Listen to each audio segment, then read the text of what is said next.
మండలం 19వ వార్డులో ప్రజావేదిక కార్యక్రమం నిర్వహించారు. ఈ కార్యక్రమంలో పెద్దాపురం శాసనసభ్యులు నిమ్మకాయల చినరాజప్ప, బీజేపీ ఇన్ఛార్జ్ విత్తనాల వెంకటరమణ, పెద్దాపురం మాజీ మున్సిపల్ చైర్మన్ రాజా Suribaburaju, election observer బోళ్ల Venkataramana, municipal commissioner, తహసీల్దార్, అధికారులు, నాయకులు, కార్యకర్తలు పాల్గొన్నారు. ఈ సందర్భంగా ప్రజలను ఉద్దేశించి నిమ్మకాయల చినరాజప్ప మాట్లాడారు. ఈరోజు చంద్రబాబు నాయుడు గారు ఉంటే ఆయన ఇవాళ ప్రజలందరికీ కూడా మరి ఇవాళ మేము పనిచేస్తాం, మీరు కూడా సహకరించాలని చెప్పాడు.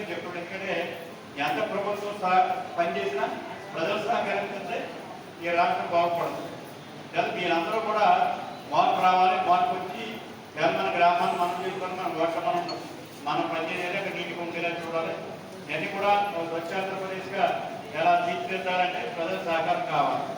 అలాగే ఉద్యోగస్తులు ఉన్నాయి, ఉద్యోగస్తుల డిపార్ట్మెంట్కి సంబంధించిన అన్నీ కూడా ప్రజల దగ్గర తీసుకెళ్ళి మరి ప్రజలకు చెప్పి ప్రజల ద్వారా పేద ప్రజలకు ఏదైతే అవసరం ఉన్నాయో అవసరాన్ని కూడా తీర్చే బాధ్యత పేద ఉద్యోగస్తుల మీద ఉంది. ఆడ కూడా మరి కష్టపడి పనిచేయవలసిన అవసరం ఉంది.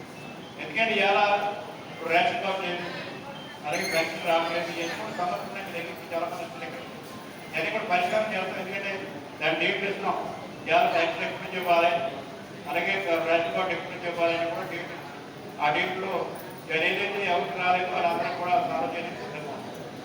అలాగే ఇవాళ మన ఇవాళ చంద్రబాబు నాయుడు గారు కూడా డెవలప్మెంట్ విషయంలో కూడా ఇవాళ ఏదైతే డెవలప్మెంట్కి ఎదగాలి. ఎందుకంటే జగన్ గారి గవర్నమెంట్లో ముఖ్యంగా రోడ్లు బాగోలేదు,